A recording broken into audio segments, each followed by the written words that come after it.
बिस्मिल्लाहिर्रहमानिर्रहीम।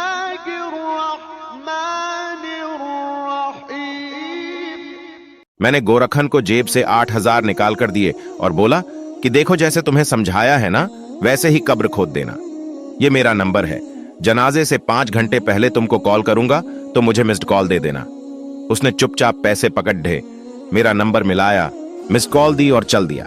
ना उसकी आंखों में कोई दुख था ना ही दर्द, क्योंकि उसकी रोजी रोटी कब्र खोदने से जुड़ी हुई थी। मेरे कदम मेरा साथ नहीं दे रहे थे कि अचानक मेरा पांव लड्डक डढाया और मैं एक कब्र के सराहने गिर गया। हिम्मत करके उठा तो कब्र के कदमे पर बड्ढा बड्ढा नाम राणा अमीरली दर्ज था। उसके सराहने से बारिश का पानी अंदर जाकर तबाही मचा चुका था। कब्र मुकम्मल तौर पर बैठ चुकी थी।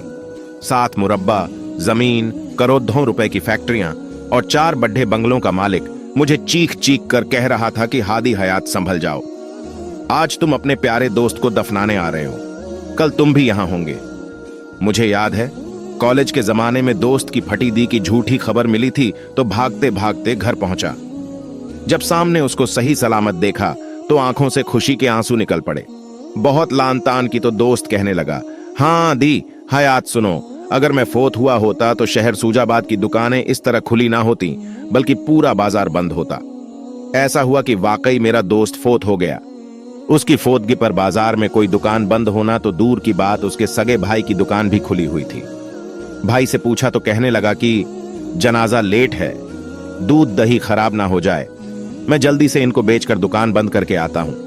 कब्रिस्तान ऐसे लोगों से भरे पड़े हैं, ये समझते थे और ये समझते हैं कि उनके बगैर दुनिया रुक जाएगी, लेकिन अफसोस दुनिया चलती रहती है। ना शहर बंद होता है और ना ही दुकान बंद होती है। दुनिया को ऐसे महसूस होता है कि सारा निजाम मेरी वजह से चल रहा है। मैं अपने घर में अगर कोई काम करता हूं तो ये सारा घर मेरी वजह से चल रहा है। कोई सियासत में है तो कहता है सारा मुल्क मेरी वजह से चल रहा है। कोई जिले लेवल के ओहदे पर है तो कहता है मेरा जिला मेरी वजह से चल रहा है। कोई एडमिनिस्ट्रेशन में है तो कहता है सारी एडमिनिस्ट्रेशन मेरी वजह से चल रही है। कोई दुकान पर बैठता है तो वो कहता है कि ये दुकान मेरी वजह से चल रही है। कोई गाड़ी चला रहा है, बस चला रहा है तो कहता है यह मेरी वजह से चल रही है। कोई शख्स दुनिया का कोई भी काम कर रहा है, वो कहता है कि ये सब कुछ मेरी वजह से चल रहा है। लेकिन कभी आपने यह नोट किया कि किसी शख्स के मर जाने से हमसे लेकर आज तक सदियां पीछे चले जाए तो जीतने लोग फोत हो चुके हैं, जीतने इस दुनिया से जा चुके हैं, कभी अपने गिरेबान में बैठ के झांकना के।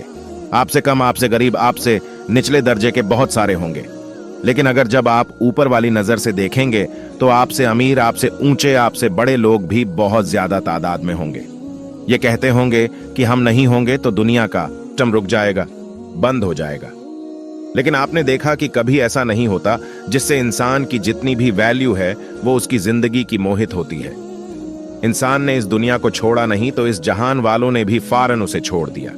मेरे अल्लाह तुझसे दुआ करते हैं कि हमारे किरदार को इतना मजबूत बना दें कि हम यहां से अगर चले भी जाएं, हमारी मिसाल दी जाए, हमारे किरदार की बातें की जाएं। दुनिया बी तौर पर तो कोई किसी की बात नहीं करेगा, क्योंकि दुनिया नफ्स नफ्स सी का शिकार है।